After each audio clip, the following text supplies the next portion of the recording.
A más de medio siglo de finalizada la Segunda Guerra Mundial, una sombra de misterio se cierne todavía sobre la llegada clandestina de criminales y oro nazi a las costas de la Patagonia, el mítico fin del mundo, al sur de Argentina.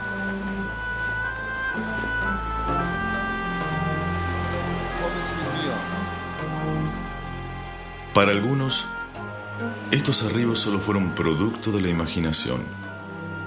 Para muchos, en cambio, sentaron las bases del moderno lavado de dinero y el trazado de una ruta de escapes que contó con la complicidad de países y fuertes intereses económicos que aún continúan impunes.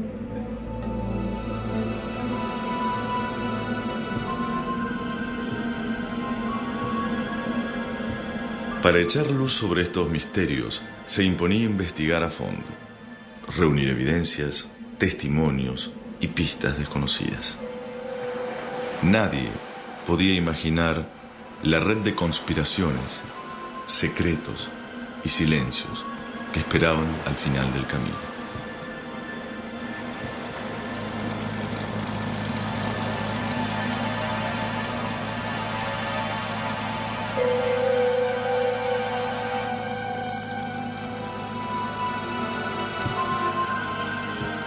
Para mucha gente, el olvido siempre fue un negocio redituable. El tiempo fue borrando las huellas, testigos y protagonistas guardaron silencio. Era como si la leyenda pusiera un manto que cubriera la historia. Precisamente esa zona oscura, confusa, es la que da origen a esta investigación. Para el reconocido historiador Jorge Camarasa, los primeros indicios no surgen de estos paisajes. En esta historia, todos los caminos conducen a Buenos Aires. En rigor, oro nazi es una fórmula para designar el tesoro robado por los ejércitos del Tercer Reich. La mayoría de los especialistas estiman que este tesoro es de varios miles de millones de dólares, pero en realidad no hay ninguna precisión. Hasta la investigación conducida por Camarasa y su equipo, muy poco se sabía de la trama o los montos del oro nazi ingresado al país.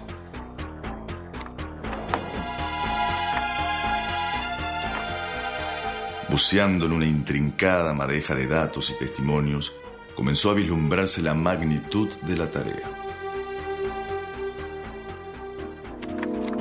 Argentina no cuida sus memorias, o hay quienes se encargan de que no se cuiden. Muchos quisieran olvidar que aquí se dio refugio a criminales como Eichmann o Mengele.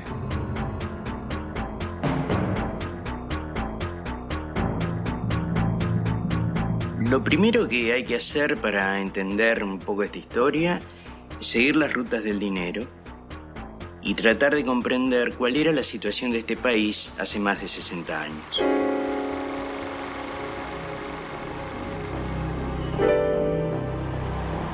La Argentina era un bastión de nacionalsocialismo, era un país donde la comunidad alemana era nazi, donde el gobierno no iba a hacer, digamos, una persecución, de manera que se creó otra Alemania. Pero además es evidente el furor fascista y luego desembosadamente pro-nazi de gran parte de la oligarquía argentina. La cantidad de bibliografía que Alemania distribuía era impresionante. Por ese entonces, hasta Hitler tenía un ministro argentino en su gabinete. Su nombre era Walter Darré.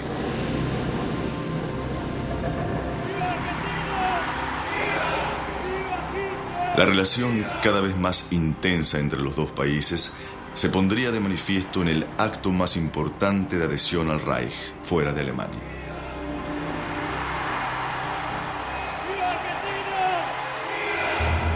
Digamos que sí, que fue un acto muy grande. Estaban desde los clubes hípicos alemanes hasta las empresas más importantes, más los de la embajada.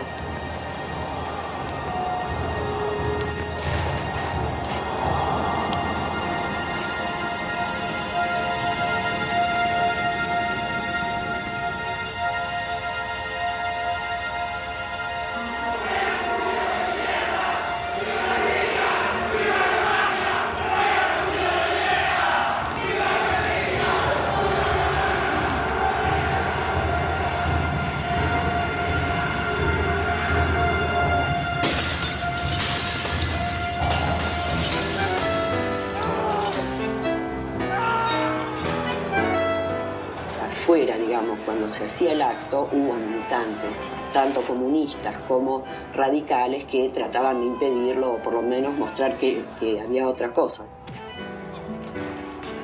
A pesar de la fuerte oposición, el gobierno de entonces, surgido de un golpe militar, no ocultaba sus simpatías hacia el Reich.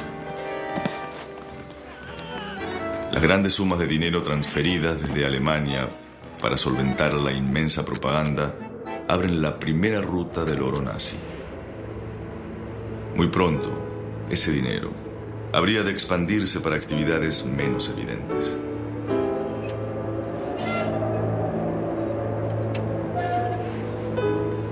Por ese entonces, al sur de Argentina, en Patagonia, operaba una importante red de espionaje nazi que pronto abarcaría todo el país. Operaban con total impunidad. Hoy se sabe que el gobierno argentino otorgaba a los agentes alemanes pasaportes y documentación legítima.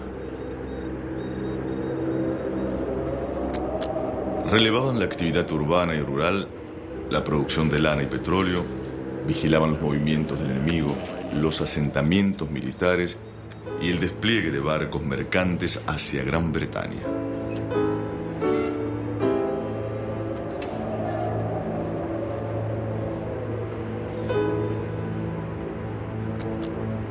Estas actividades fueron ignoradas por el gobierno militar argentino y la presencia del espionaje nazi se hizo cada vez más importante.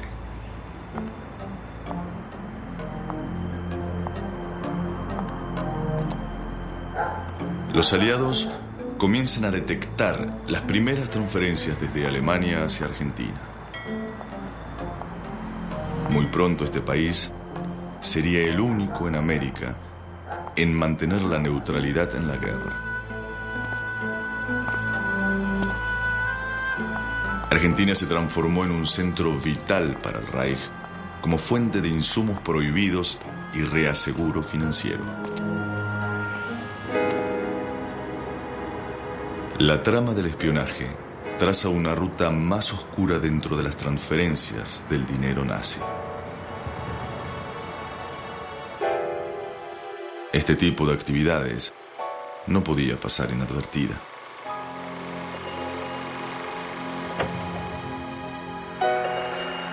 Estos microfilms conservan el voluminoso cruce de información de los servicios de inteligencia aliada, precursores a la CIA. Todo este material permaneció en secreto hasta ahora. Yo comencé estudiando material desclasificado de Gran Bretaña en Estados Unidos.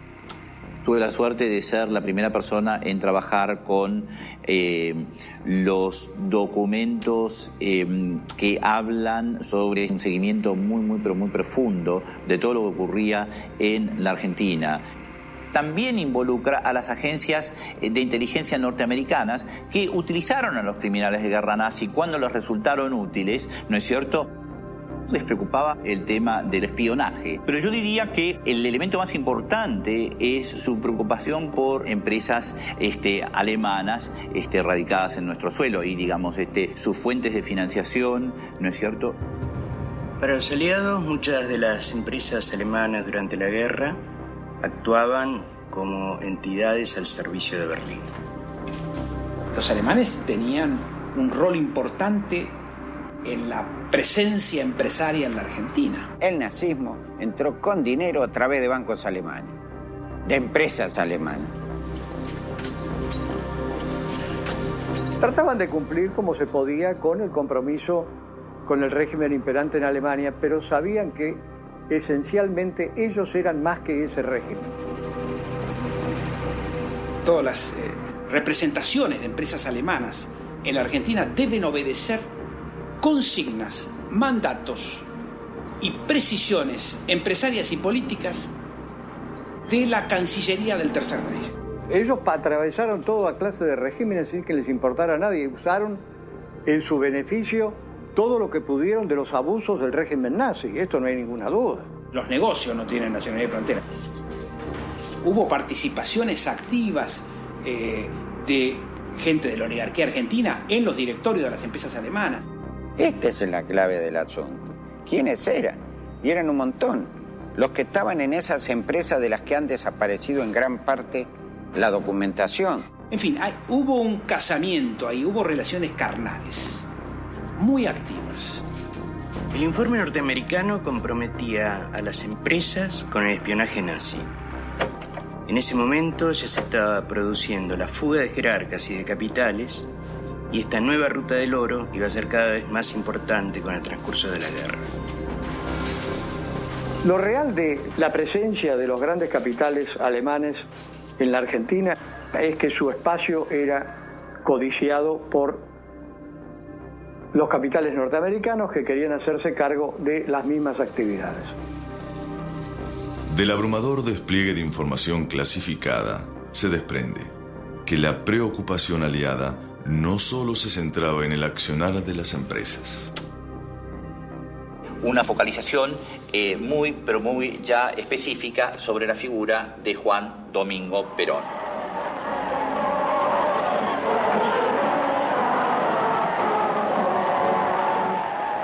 Tres veces presidente de los argentinos, la figura de Juan Domingo Perón es aún una emblemática controversia de la Argentina.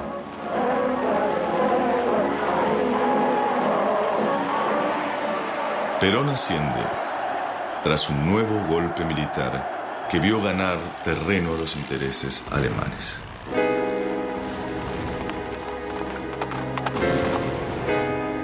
Los aliados responden con un fuerte boicot hacia Argentina. La figura del entonces coronel se hace cada vez más fuerte. Y esto debe cambiar, caiga quien caiga. Creo que las reivindicaciones, como las revoluciones, no se proclaman, se cumplen.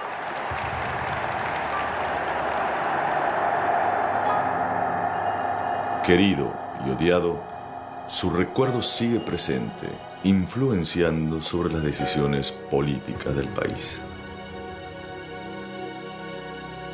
Un trascendente hecho, mantenido en secreto por décadas, cruzará a Perón por primera vez con la historia del oro nazi.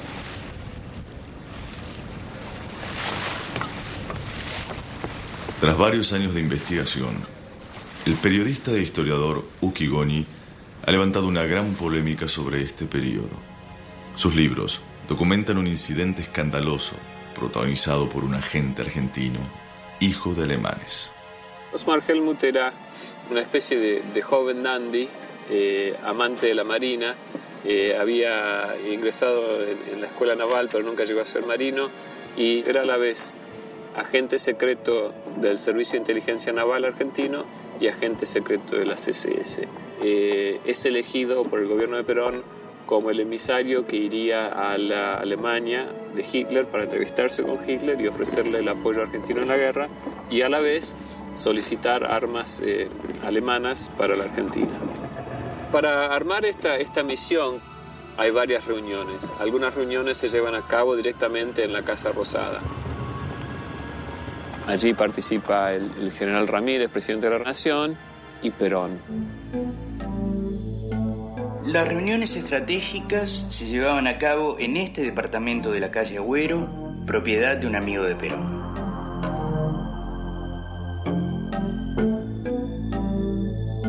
A pesar de lo avanzado de la guerra, cierta ingenuidad del gobierno argentino le hacía pensar que Alemania, dado su poderío, no iba a perder.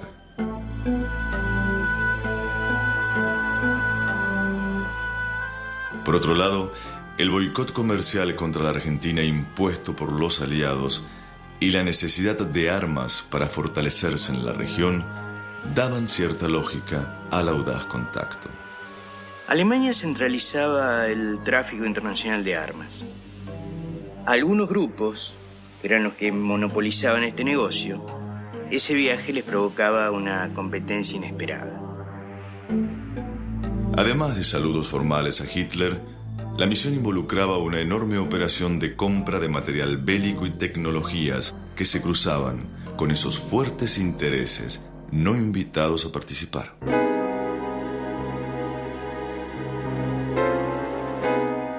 Había grandes divisiones entre los nazis en la Argentina sobre quién debería llevar a cabo esta misión de entrevistarse con Hitler.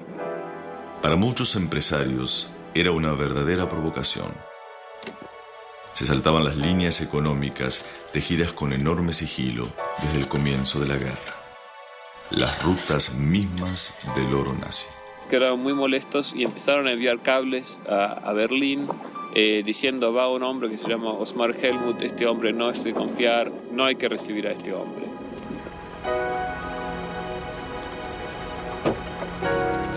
El pacto del gobierno militar argentino era torpe y fuera de época.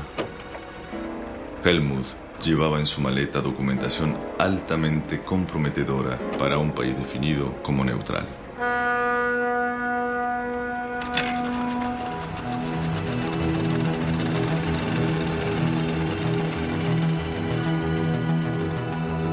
Su travesía evidentemente perjudicaba grandes negocios. Se comenzó a hablar de filtraciones de los propios nazis hacia los aliados. A esa altura de la guerra, los británicos y los norteamericanos habían quebrado el código secreto nazi de radiocomunicación. Entonces estaban interceptando todas las comunicaciones radiales entre Berlín y Buenos Aires.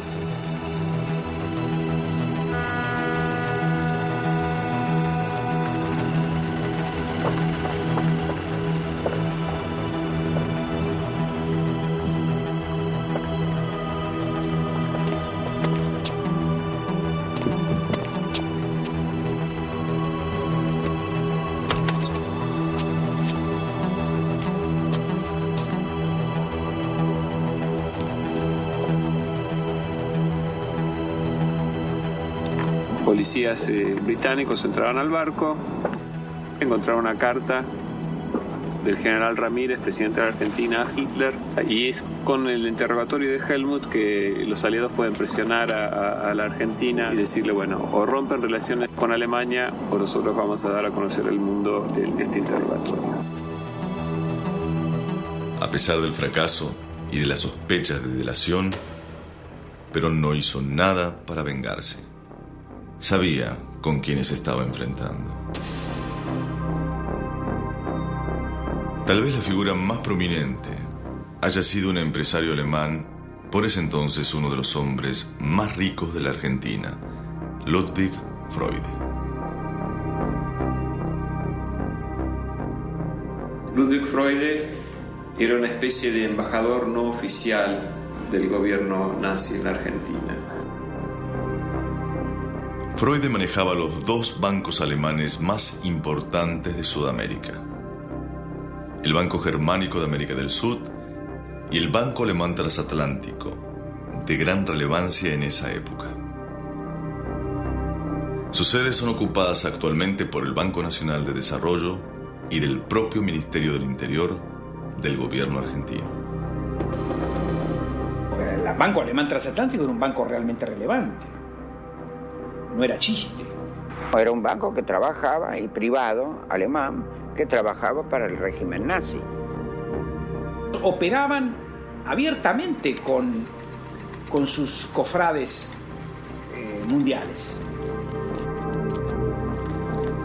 Gran parte de ese famoso, entre comillas, oro nazi entró por los bancos. Eran enorme la afluencia de dinero que llegaba en 1941, 1942. Ya en el 42 cambió el curso de la guerra. En el 43 seguía llegando dinero. Ludwig Freude era un líder de la comunidad alemana. Millonario y filántropo, era dueño de la compañía de construcciones viales y edilicias más importantes del país. Participaba además del paquete accionario de sociedades económicamente estratégicas y de un sinnúmero de industrias. Él tenía muchos contratos con el gobierno argentino construyendo rutas para el gobierno. Su yerno era el financista de la red de espionaje nazi. Todas las semanas iba a la embajada nazi, retiraba de una caja fuerte el dinero y se lo daba a los espías nazis en Argentina para financiar sus actividades.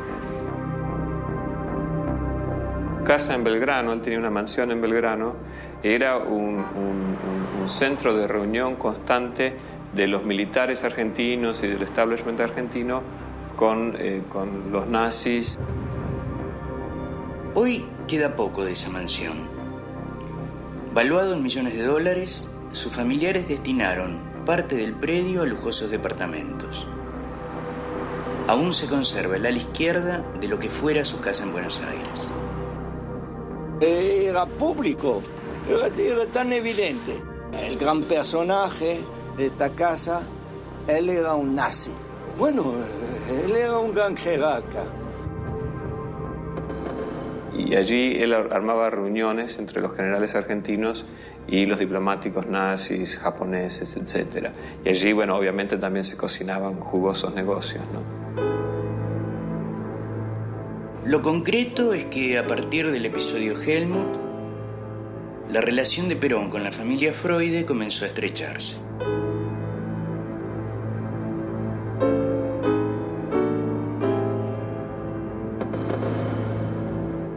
La popularidad del militar creció vertiginosamente desde que comenzó su noviazgo con Eva Duarte. Evita era una actriz en notorio ascenso, emergente de las clases más humildes. Freud empezó a formar parte del núcleo íntimo de los Perón.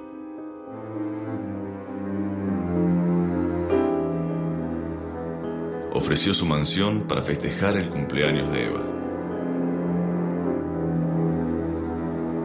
Como muestra de afecto, le regaló una importante casa que aún se conserva. Pronto se uniría otro integrante de la familia, Rodolfo Freude, el hijo mayor de Ludwig. Perón lo toma como una especie de secretario. Los inminentes acontecimientos le tenían reservado un papel mucho más importante en esta historia. Hacia principios de 1945, la suerte de Alemania estaba echada.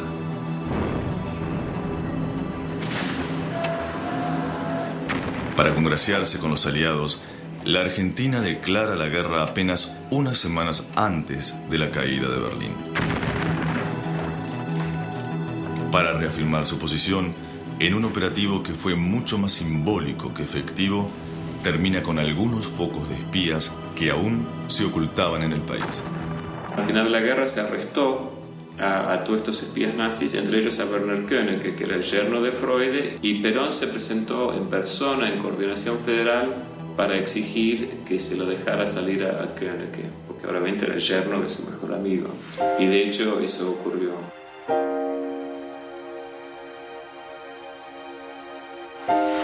Los empresarios y banqueros comprometidos con Alemania también hicieron sus jugadas.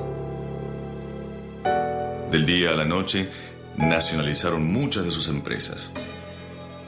Pusieron a resguardo bienes afectos y gran cantidad de documentación comprometedora. Preparaban la ruta más ingeniosa y productiva de sus negocios, la del dinero en fuga. En ese momento, Ludwig Freude fue señalado públicamente por primera vez. Estaba tan comprometido, de acuerdo a los aliados, en la transferencia de fondos nazis hacia la Argentina, que pidieron a Argentina su extradición a Alemania para su interrogatorio. Y Perón lo salvó. Y a cambio parece ser que Ludwig Freude organizó contribuciones muy grandes de los empresarios alemanes en Argentina a la campaña presidencial de Perón en el 45-46.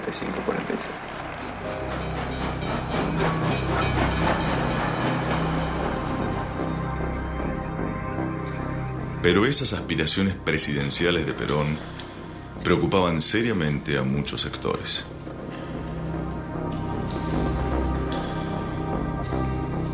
Simulando un entrenamiento de rutina, el coronel Cabanillas y un puñado de voluntarios armados comenzaron a ejecutar su plan.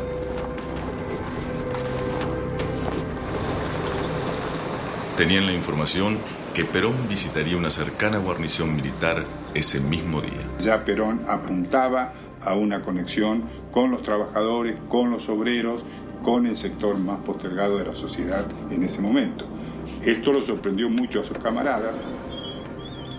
Para los militares en el poder, destituir a Perón, dadas sus simpatías hacia los perdedores, era el gran símbolo que cautivaría a los aliados, creando la fachada de un gobierno purificado.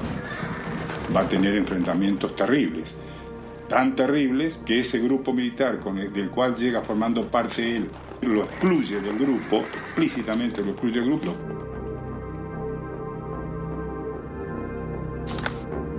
Cabanillas y sus hombres querían ir mucho más lejos. Se asustan del poder que Perón empieza a acumular, que obviamente no lo acumulaba por casualidad.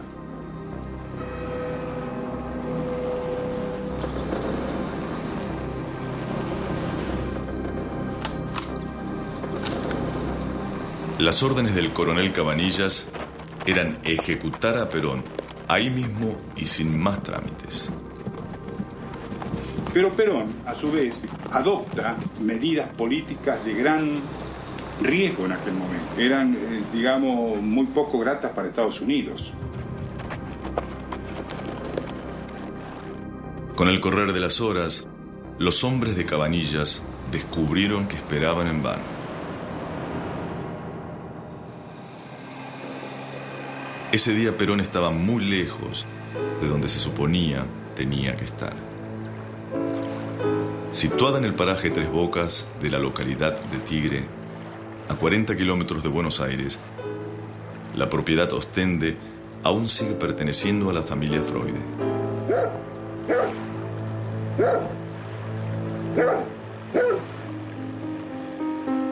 La noche anterior, Perón y Evita, escoltados por el hijo de Freude, se habían refugiado en esta casa.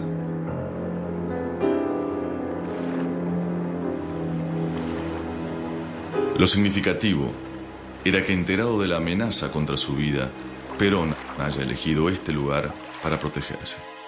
Creo que habla del vínculo tan estrecho que hay entre Perón y los Freude, que él se hospeda en la casa de ellos y el gobierno argentino lo arresta ahí.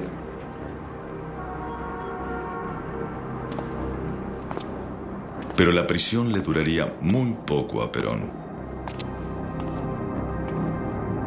Enterados de su arresto, gruesas columnas de trabajadores llegados de todas partes comenzaron a concentrarse frente a la Casa de Gobierno.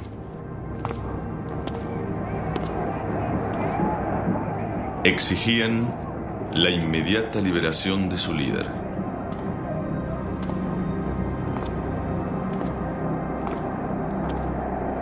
El histórico suceso derivó en un apresurado llamado a elecciones. Esa convocatoria y el gran apoyo popular llevaría a Perón a convertirse por primera vez en presidente de los argentinos. En su ascenso al poder, el ahora general nunca estuvo solo. Rodolfo Freude, a quien Perón comenzó a llamar Rudy, fue nombrado flamante secretario privado de la presidencia y jefe de informaciones del gobierno argentino. Dos puestos claves para la llegada de nazis y de sus bienes al país.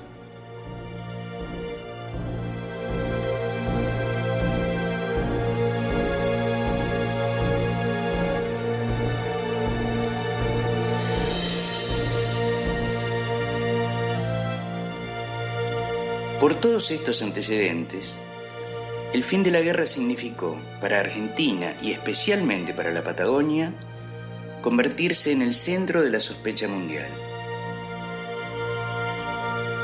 Una especie de caza de brujas y fiebre del oro cayó sobre el país.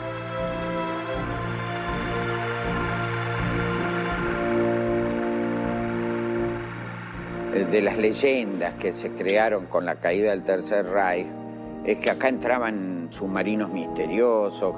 Por poco Hitler estaba escondido en el Obelisco o en el sur, disfrazado de mono, qué sé yo.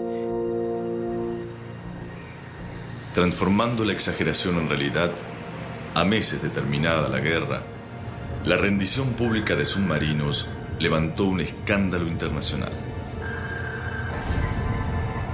Oficialmente tenemos nada más que 2 submarinos entrados a nuestro país, que es el U-530 y el 977 de Schaffer.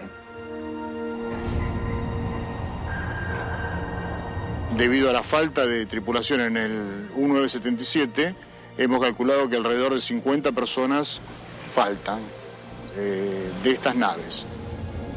Que por lo general se trataba siempre de por lo menos 6 submarinos, de los cuales 5 podían ser de ataque y 1 de abastecimiento. Uno puede deducir fácilmente que se trataba por lo menos de mucho más de 2 submarinos que fueron los que se entregaron. Del resto poco se sabe, pero sí hay enorme cantidad de contacto visual de los pobladores de la zona.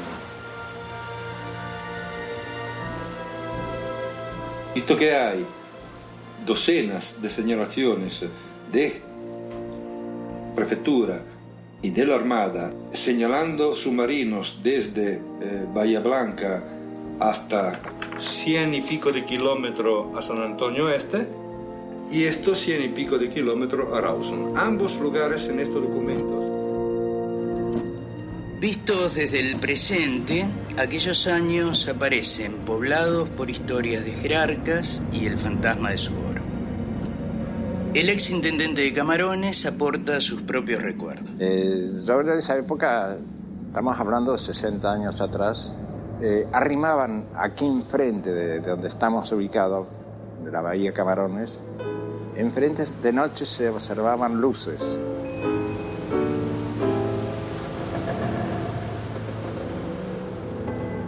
Estamos enfrente mismo donde se producían los desembarcos. Allá donde está aquel barco, en el agua, se ve un perfil de montañas, más o menos por ahí. Ahí exactamente.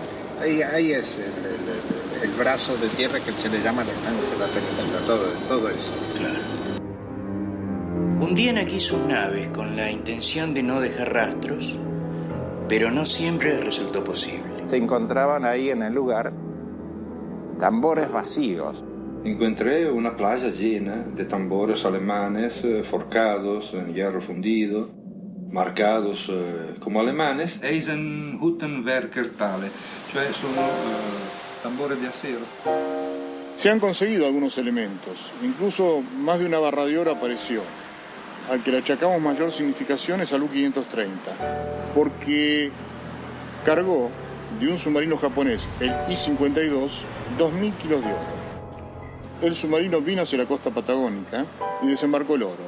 Esta es la del hecho real.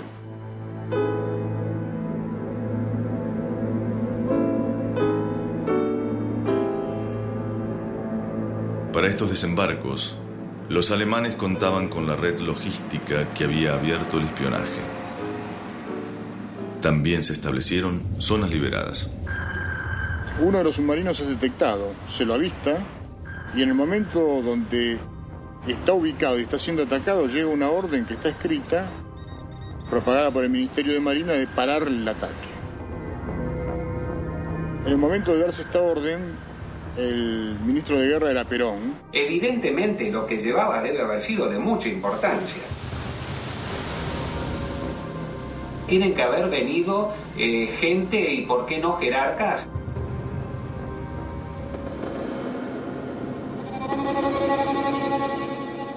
Los fuertes indicios de nazis y de oro desembarcados en Patagonia tienen un origen muy lejano. El pueblo de la Boe, sobre las costas del mar Báltico en Alemania, se ha convertido, con el correr de los años, en una suerte de santuario en homenaje a los míticos marinistas.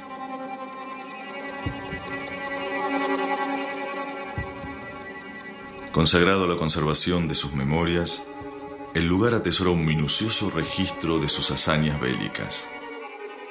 Also das U-Boot-Archiv, das wird das bestätigen. Also man weiß größtenteils, ich möchte sagen sogar zu 99%, wo die deutschen U-Boote abgeblieben sind. Argentinien war ein deutschfreundliches Land und man hatte dort die Sicherheit, dass keine Verfolgung durch die Alliierten dort stattfinden würde. Los archivos de la BOE son reveladores.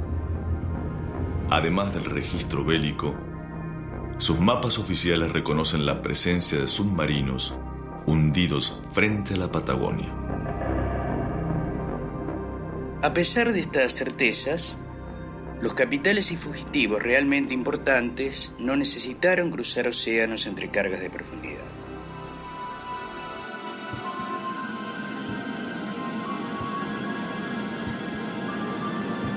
Llegaron bajo la tutela de la mayor organización nazi de posguerra que los esperaba en Buenos Aires.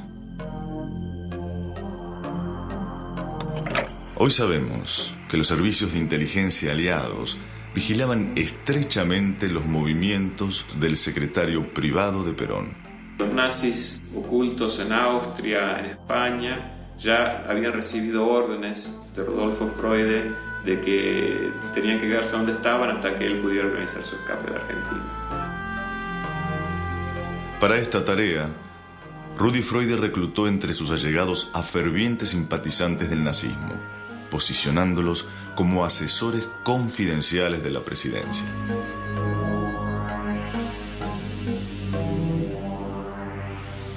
Poco se sabría de esta operación en las sombras sin la valiente investigación de la doctora Beatriz Gurevich, directora del proyecto Testimonio. En un expediente salvado del fuego y la burocracia, descubrió las bases mismas de la mítica Odessa, en el centro del poder argentino.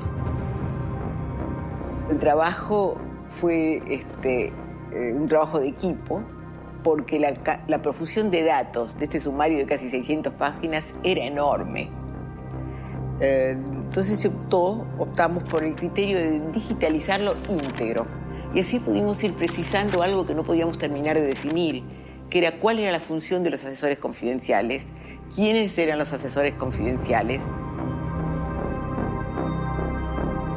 La investigación reveló que a metros mismos de la presidencia, bajo la dirección de Rodolfo Freude, se realizaba la selección de fugitivos especiales a ser ingresados al país. Los asesores confidenciales eran reconocidos criminales prófugos condenados a la pena capital. El grupo incluía a Pierre Day, ministro belga colaborador del nazismo, al doctor Branko Benson, médico personal de Perón e íntimo amigo de Hitler, así como a Jacques Desmaillet y Charles Lescat. Todos ellos cargaban con decenas de muertos en su haber y la responsabilidad de abrir el camino a Eichmann, Mengele y cientos de asesinos.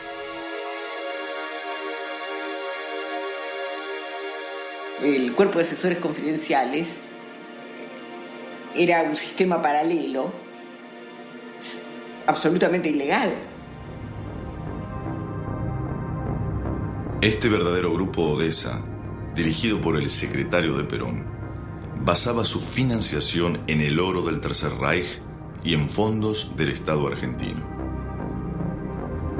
En varias de las reuniones, junto a Rudi Freude, estuvo presente el enigmático financista Georges Guilbault, prófugo de la justicia francesa por su íntima colaboración con la ocupación alemana. Guilbault de Gay era uno de los principales involucrados en sacar de Francia el tesoro del régimen de Vichy. Guilbault había sido un terrible criminal de guerra francés y aparece en la Argentina como funcionario de la División de Informaciones y como el principal asesor financiero de Perón. Yo dirigí una unidad de investigación sobre este tema, funcionarios de Vichy en la Argentina peronista. El ideólogo es aparentemente Pierre D.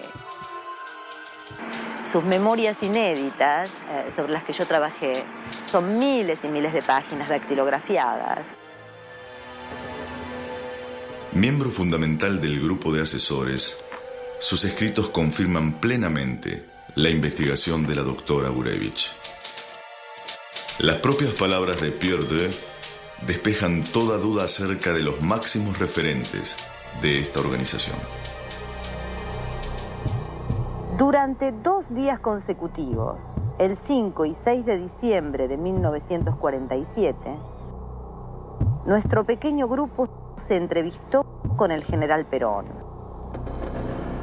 Las autorizaciones eran dadas con el conocimiento del presidente de la Nación, en ese momento Juan Perón. Éramos 6 en esa reunión, todos extranjeros condenados a muerte. El presidente lo sabía y yo admiro su independencia y coraje. Decididamente el mundo evoluciona.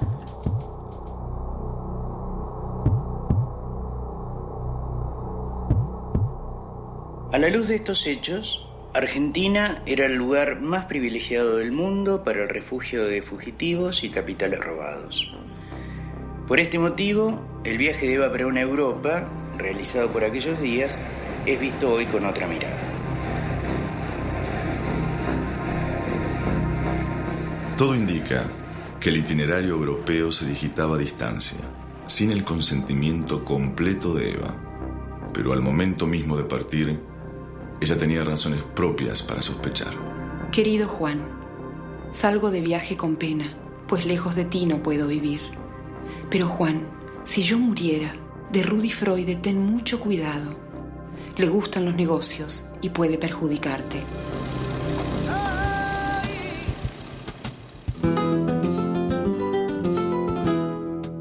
El Madrid actual es una ciudad muy distinta de la que conoció Evita. Aquel pueblo de hambrunas y heridas abiertas por la guerra civil ha quedado en el pasado. Por aquel entonces, Francisco Franco recibía a Evita como si llegara la prima rica de América. Pienso que el viaje de Eva Perón no es muy inocente desde el punto de vista político, porque Perón tenía necesidad de reinstalar a la Argentina en Europa. La verdadera y única causa de todos nuestros esfuerzos y todos nuestros afanes es el pueblo.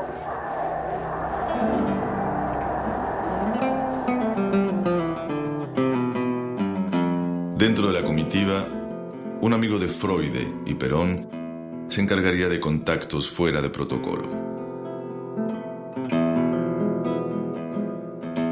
Alberto Dodero, millonario y empresario naviero, vinculado a la familia Onassis, tuvo también a su cargo la financiación de la mayor parte de la travesía. En la intrincada noche madrileña, la comitiva se alejó de la mirada pública. Apartándose del itinerario, la esposa de Perón y un reducido núcleo de allegados dirigen sus pasos hacia un controversial encuentro secreto.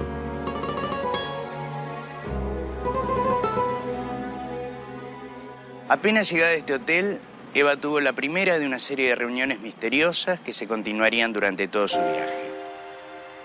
En este hotel, Eva se reunió con el mago de las finanzas de Hitler, Hjalmar Schacht.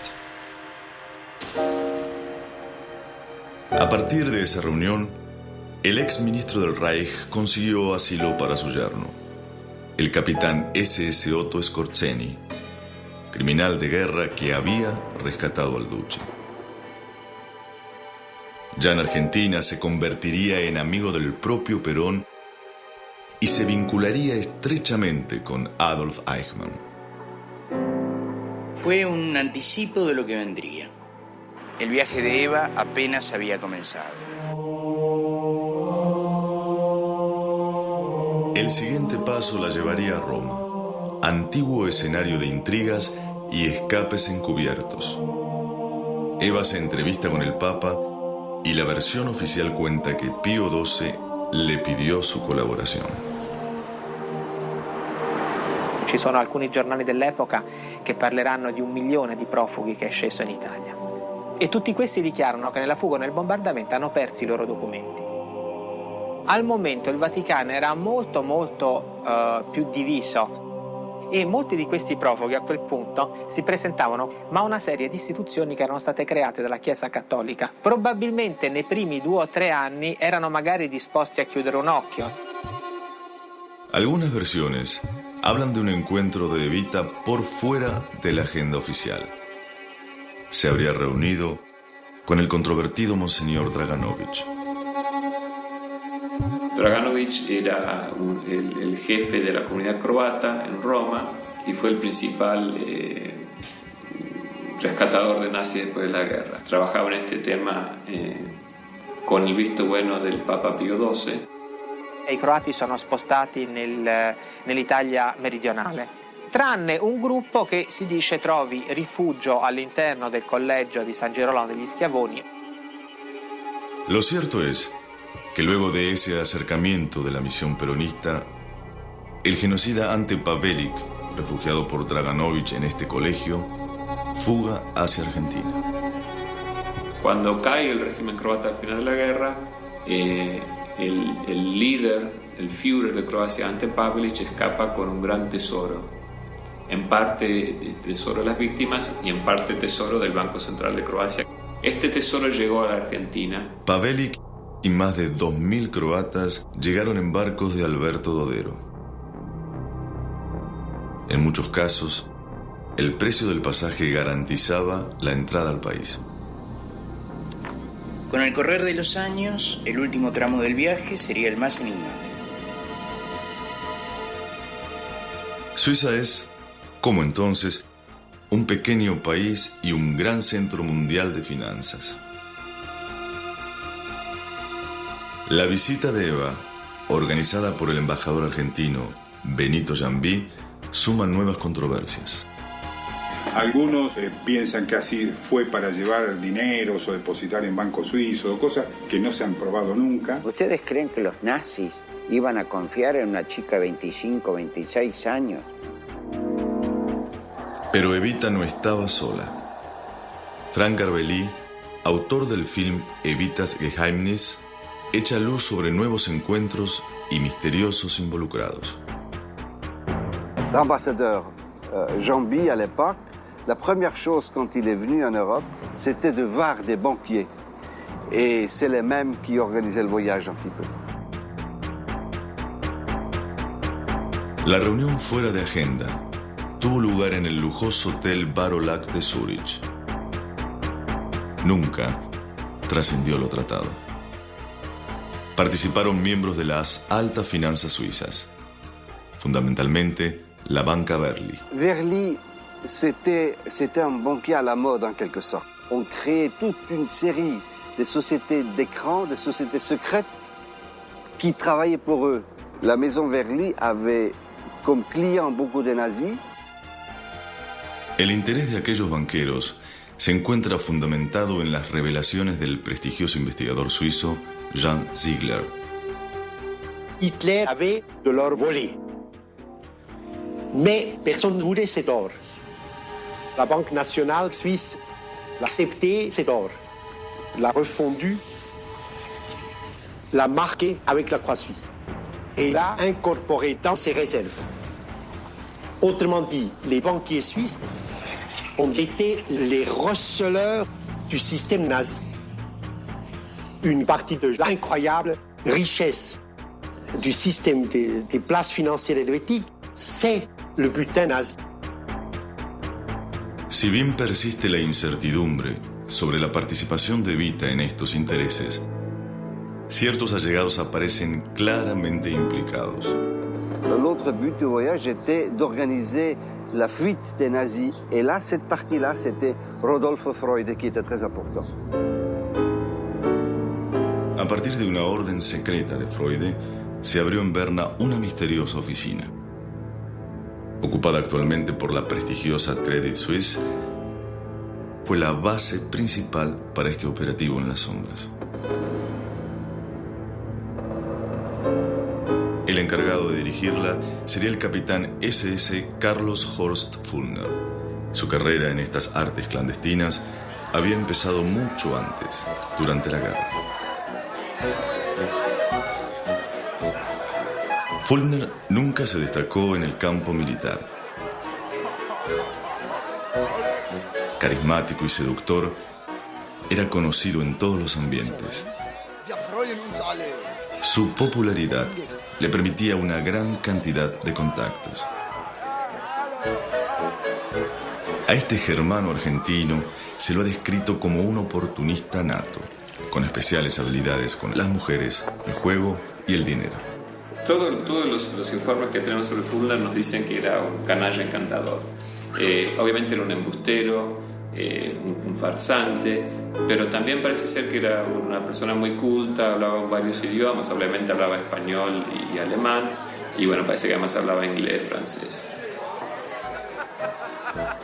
Fulner no solo dominaba relaciones o idiomas, era además un experto falsificador de firmas y documentos. Este manejo de pasaportes que tenía Fulner, dado que él tenía uno alemán y uno argentino, le vino muy bien a él y eran habilidades que precisaba Perón para rescatar a los nazis. Su ingenio y astucia le crearían varios problemas al futuro hombre clave de Rodolfo Freude.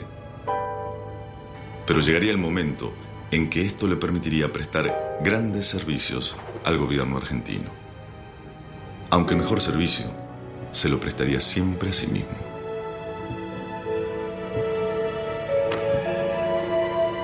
Continuamente acechado por acreedores y estafados, su permanencia en la SS lo mantenía en una confiada impunidad. Pero Fulner no mostraba ninguna prudencia. Parece que se alzó con un dinero de las SS y también se alzó con un dinero de algunos empresarios.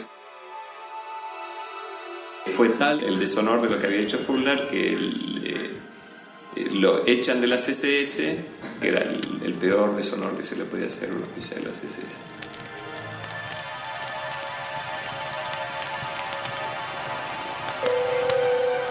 Sin embargo, Carlos Fulner no habría de perder su suerte. Gracias a su pasaporte argentino, logra subirse a un avión y perder su rastro en España, con un considerable botín.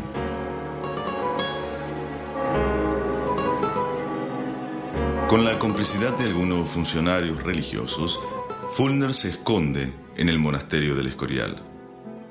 Cuando se siente seguro, viaja a Madrid, donde lo contrata el gobierno argentino.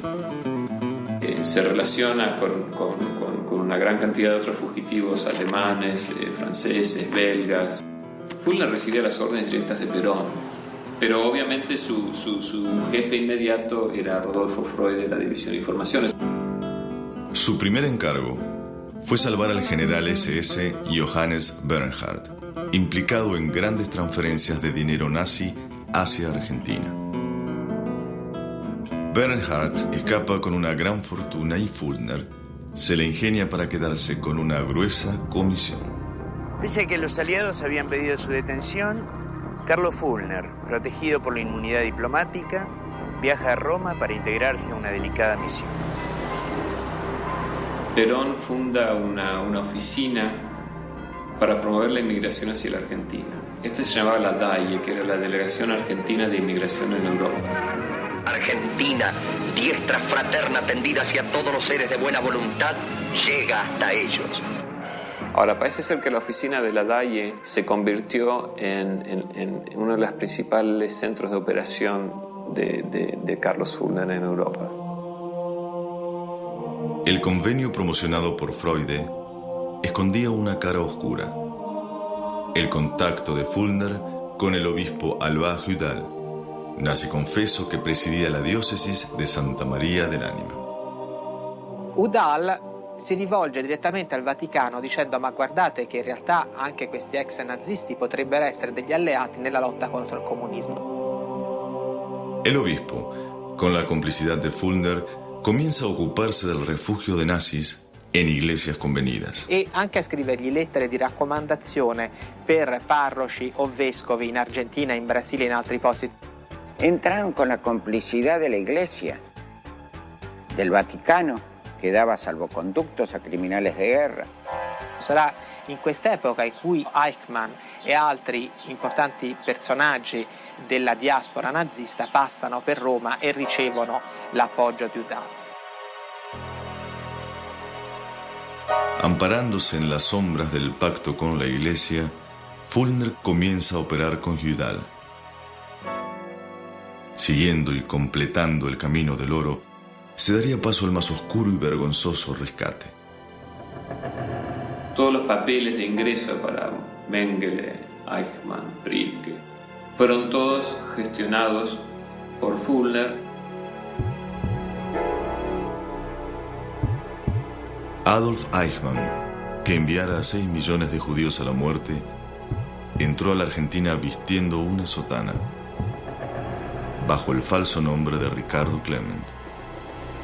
Ante todo, se tienen en cuenta las aptitudes de cada persona. Se quiere traer trabajadores.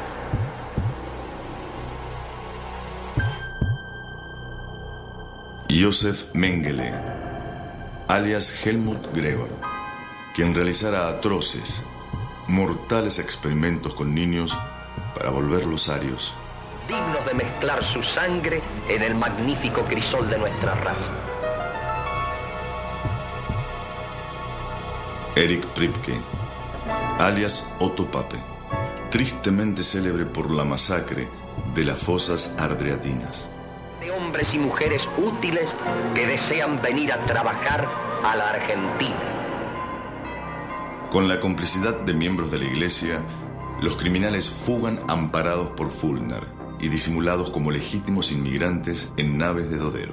La fuite des réfugiés vers l'Argentine, on constate que Alberto Dodero, il était toujours dans le coup. Por otro lado, Fulner en sus declaraciones también hace referencia a indicaciones, a las órdenes ejecutivas de Rodolfo Freud como un representante de la presidencia de la Nación. Archivos recientemente desclasificados demuestran que los Estados Unidos no hicieron nada por impedir estas fugas. De hecho, documentos liberados dan cuenta que pagaron al obispo Udall para salvar al genocida Klaus Barbie. Pero hay un porcentaje que permanece cerrado porque sigue siendo políticamente sensible.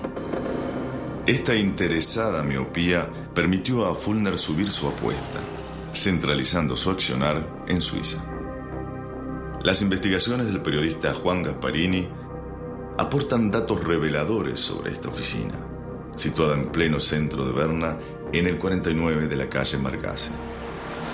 Suiza admite la creación de esa oficina a partir de un contacto que existe con Freud. Todas las personas que trabajan con Carlos Fulner, él a la cabeza, son considerados por los oficiales de inteligencia suizos que elaboran los informes como nazis al 110%.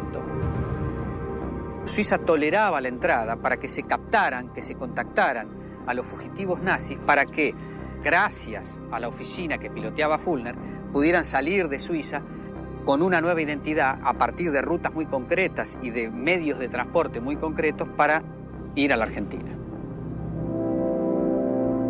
Desde Suiza no solo se organizaba el escape europeo, su cercanía a los grandes bancos también beneficiaba a otros propósitos.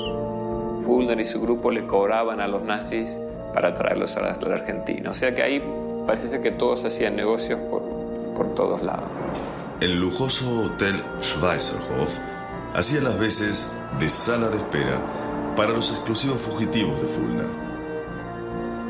Desde aquí, monitoreaban sus cuentas secretas, esperando el momento propicio para escapar. Uno de ellos, el millonario Hubert von Blücher, ostenta un brillo muy especial.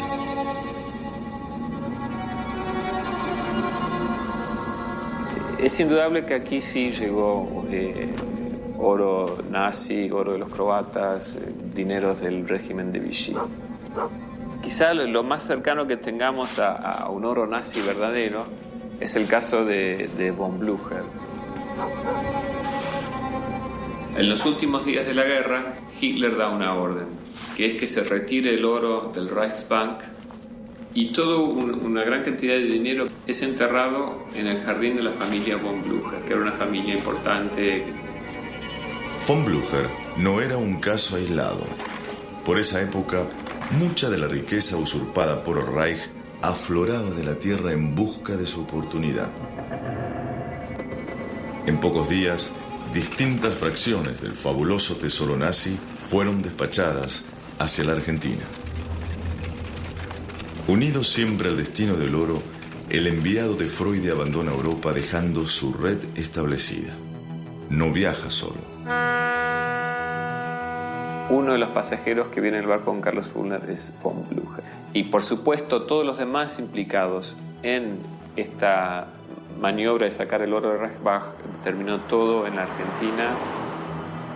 Alojado una temporada en el elegante Hotel Alvear, von Blücher cambió el equivalente de 400 millones de dólares actuales. Desapareció con la misma discreción con la que vino y bajo protección norteamericana fugó a los Estados Unidos.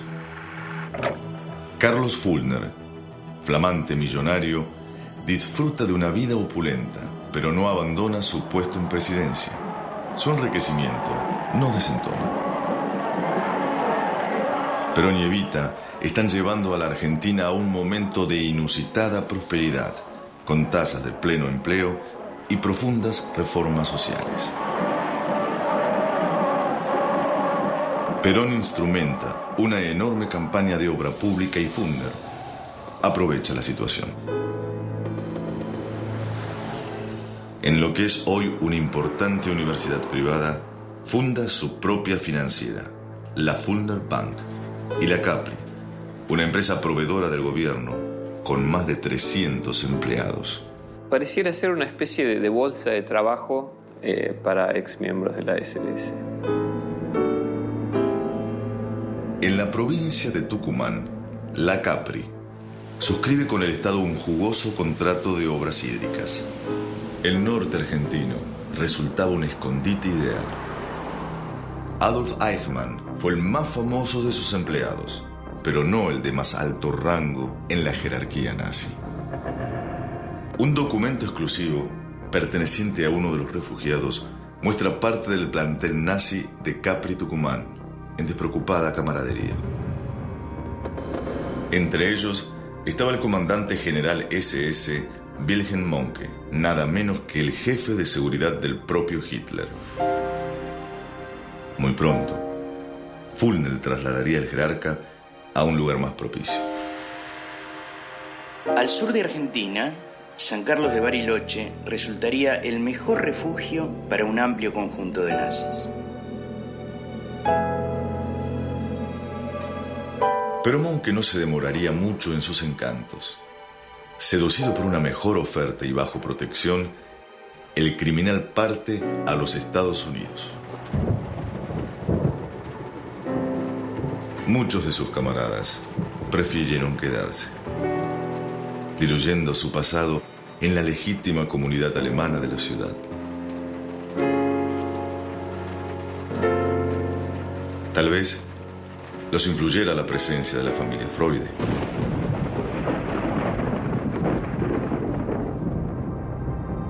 Fueron sus empresas las que levantaron varias de las obras edilicias más importantes de la región, siempre al amparo de gigantescas concesiones del Estado.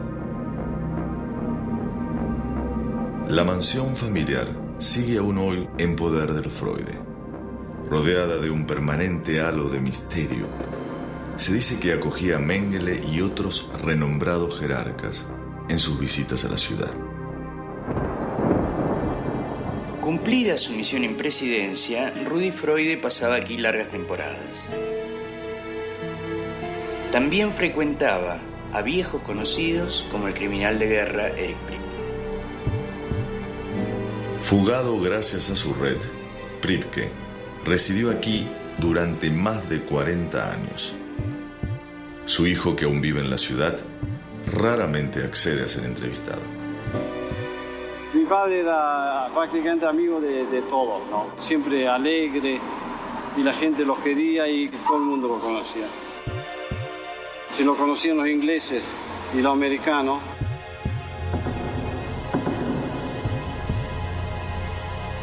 y la embajada siempre le daba la visa, así que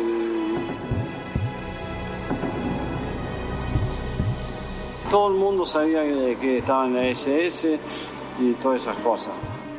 Mi padre tenía la lista de las 335 personas que tenían fusiladas y se ve que había 5 más que se le pasaron sin querer o algo así. A fines de los 90, Priebke fue extraditado gracias a la repentina presión internacional. No fue el gobierno quien quebró el silencio. El que lo delató oficialmente así ante la televisión fue Mahler. Vecino de Priebke, agente de la inteligencia alemana, Juan Mahler había sido mano derecha del obispo Udall en las rutas de escape vaticanas. Como tantos otros, residió hasta su muerte en Bariloche. El mismo silencio se extiende sobre la historia de una inmensa estancia de propiedad alemana en las afueras de la ciudad. Era enorme. Hoy está reducida a la 10ª parte. Hicieron construir un aeropuerto. Tenían radios a onda corta que transmitían directamente en Alemania. La única ruta de acceso en Bariloche. Todo pasaba por San Ramón. Este lugar estratégico fue un parador ideal para decenas de nazis. Perteneciente al ámbito de los Freude, la estancia no escapó a la mirada del FBI. Donde se dice hay una estancia a los faldas de los Andes, donde un grupo de alemanes subversivos están preparando cobijo para supuestamente el señor Hitler. Más allá de mitos y certezas, el hecho es que no solo en Bariloche, sino en todo el país, crímenes y fortunas comienzan a mimetizarse con la identidad argentina, a desaparecer en una total impunidad.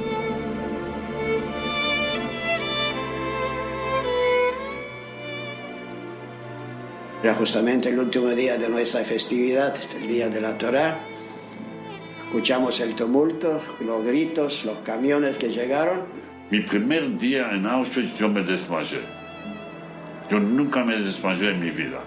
Lo último que vi era mirando la última mirada a mi madre. Y vino un amigo y me dio una patada. Dice, Ángeles, levántate, si no vas al horno.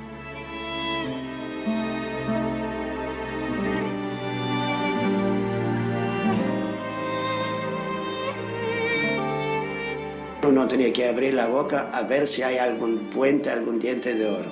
Entraron una vez en nuestra ciudad en las casas y revisaron todo lo que podían sacar. Y el oro que debían ser entregados bajo pena de muerte. A veces corrías, podían matarte. Si caminabas despacio, te mataron. Cualquier cosa. Los bienes fueron confiscados, de esto ni hablar. También fueron confiscadas las vidas, así que...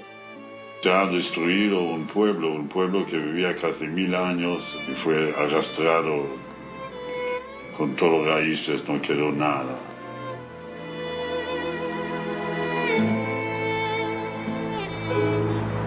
Los rastros de este dolor debían ser eliminados.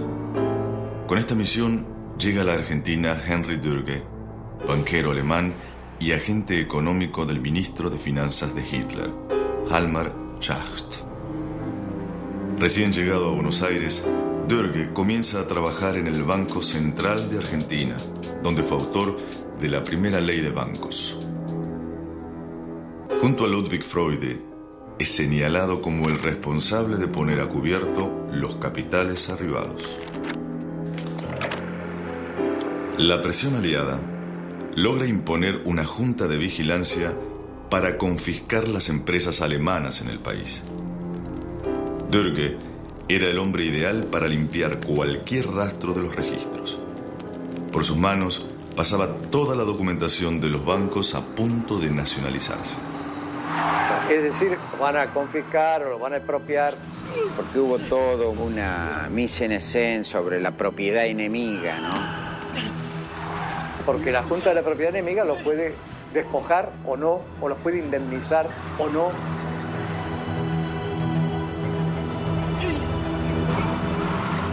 Ante la posibilidad de tomar el poder de la Junta, Dörge inició una lucha sorda contra sus directivos.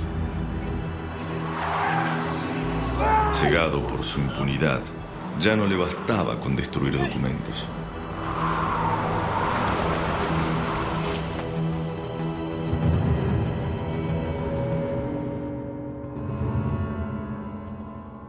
La pelea por el control de los bienes incautados se extiende al seno del propio bando germánico. Dörge les estaba resultando peligroso. Su manifiesta inestabilidad, su ambición desmedida y sus comprometedores conocimientos de lo actuado hasta entonces lo ubicaron en el ojo de la tormenta. El triunfo significaba ser el referente indiscutido del poder económico alemán en el exilio. Alguien tenía que perder.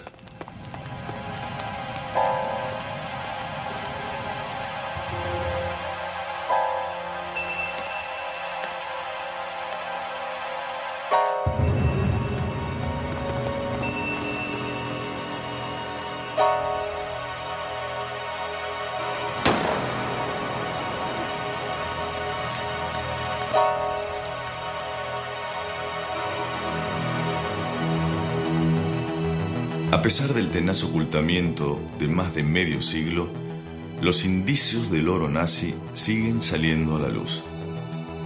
Recientes investigaciones nos devuelven a los financistas que se reunieron con Evita, los dueños de la banca Berli. Estos señores realizaban operaciones de traslado de dinero y de capitales a través de fundación de sociedades en otros países. Los Berli entran en contacto con un personaje que se llama Thilo Martens.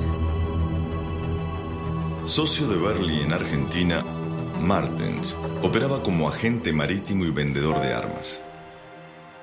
Poderoso referente del empresariado alemán, cosechó una inmensa fortuna, que pronto se expandiría a un nuevo rubro.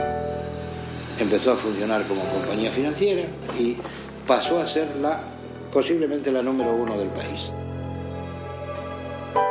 Se trataba de sociedades financieras que no iban a producir nada y que evidentemente fueron utilizadas para sacar capitales con vistas a la continuación de la actividad de los nazis y sobre todo de sus dirigentes fugitivos. Il avait aussi comme client Mandel, le fameux homme d'affaires qui construisait des armes en Argentine. Principal fabricante de armamentos para el Reich, el multimillonario Fritz Mandel es un cliente emblemático de estas sociedades fantasmas. Condenado en Nuremberg, Mandel se refugia en Argentina y ordena construir una residencia legendaria por su misterio. Desde este lugar, nunca descuidó sus conexiones con el poder político de turno. Mandel jamás fue extraditado. Lo mismo ocurrió con su asociado Thilo Martens. Ellos trabajaban con la Argentina y con Estados Unidos, lo que indica que la dispersión de los capitales nazis se hacía en las dos direcciones. Terminado el circuito de las transferencias, las fachadas financieras se desmantelan. Yo creo que sí lo hizo muy bien porque aparentemente no quedó rastro. Pero las huellas aún pueden verse. dibujando con claridad el modelo más recurrente del oro nazi. Un último personaje de esta historia también debía desaparecer sin dejar rastros. Juan Duarte tuvo un vertiginoso ascenso al poder. Hermano de Evita, sucede a Rudy Freude como secretario privado de Perón y hereda muchos de sus contactos. Gran amigo de Carlos Fulner, aprendió como él a sacar rápido provecho de sus vinculaciones, concesiones petrolíferas, aras, campos y hasta un hotel en las sierras de Córdoba, adquirido a 2 amigos de Hitler.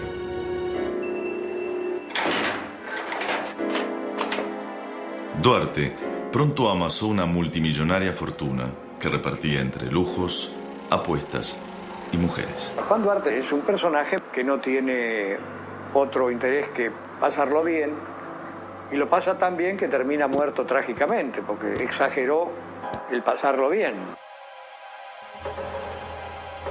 Unos días antes de su muerte, Juan Duarte había renunciado al cargo, acusado de corrupción. Su hermana Evita, que había fallecido 6 meses antes, ya no lo podía proteger. Aparentemente, Duarte sabía demasiado. Su pasión por exhibir sus lujos dejaban suponer que no podía guardar un secreto. Esto incomodaba a grupos económicos muy poderosos. La justicia dictaminó suicidio. Hay una reconstrucción de su muerte que indica que hay que tener alguna prevención sobre la explicación oficial de que se suicidó. La pistola hallada junto al cuerpo era calibre 38 y la bala que tenía en la cabeza era calibre 45. La carta que supuestamente dejó había sido corregida y retocada para su publicación. Las fotos que se habían sacado de la escena del crimen desaparecieron. El chiste de esa época era: todos saben que Juan Duarte se suicidó. Lo que nadie sabe es quién lo hizo.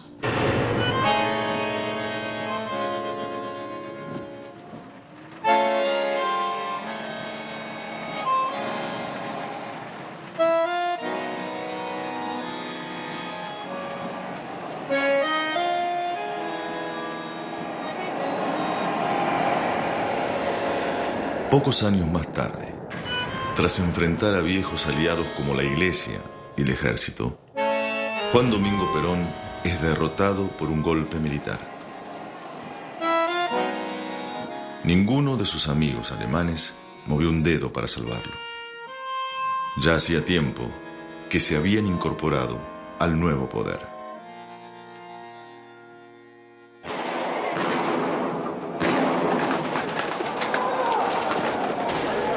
Argentina, a excepción de escasos momentos, se volvió cada vez más violenta e injusta. Por eso mismo, un ámbito propicio para los grandes negocios.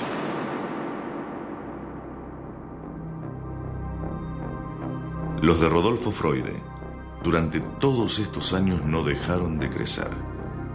Al amparo de sucesivos gobiernos, fue uno de los empresarios más ricos de la Argentina.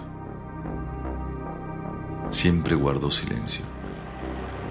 La producción de este film intentó llegar a él en diversas oportunidades. Vi una cámara y...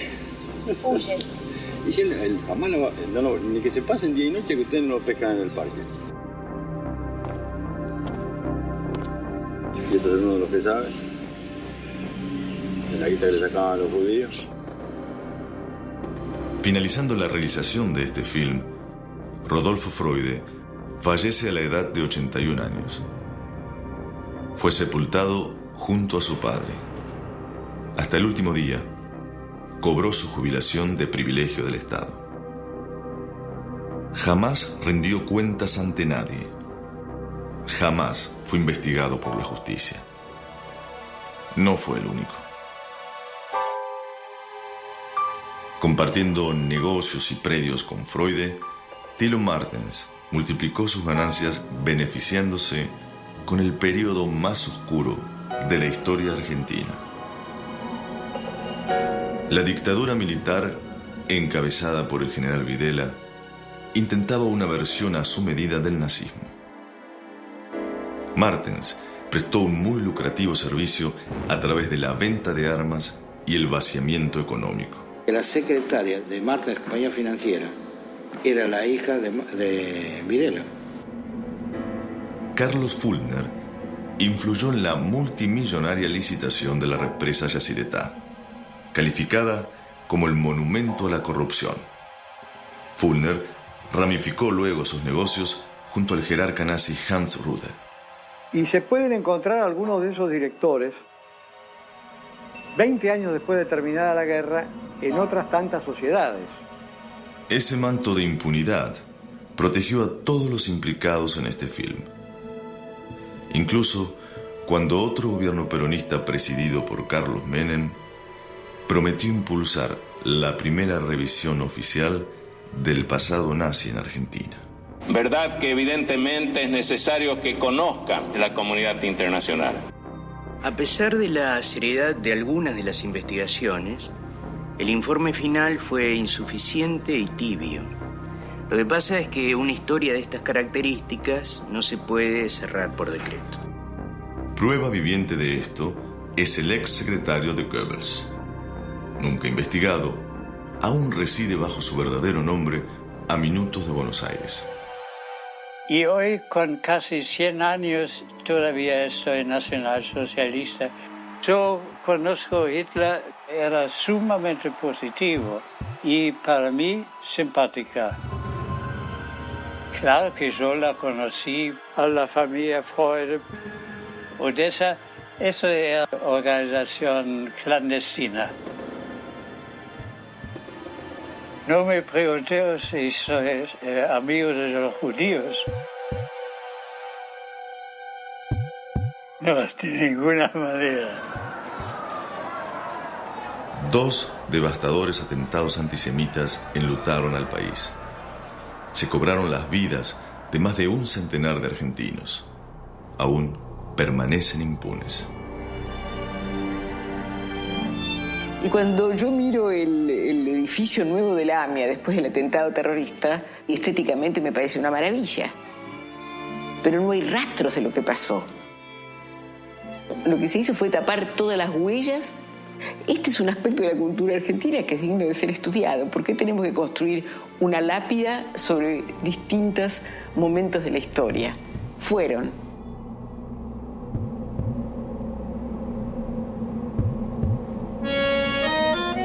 Tal vez la memoria de cada sociedad se construya superponiendo imágenes, una tras otra, hasta olvidar el original. Reflejo distorsionado de ese ideal, el origen mismo del general Perón encierra todo un símbolo.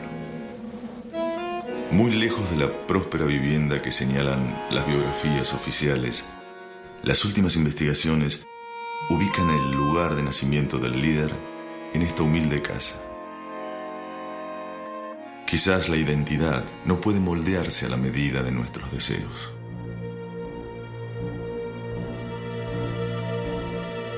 La trama del oro nazi, aunque insoslayable, no representa toda la historia de este país.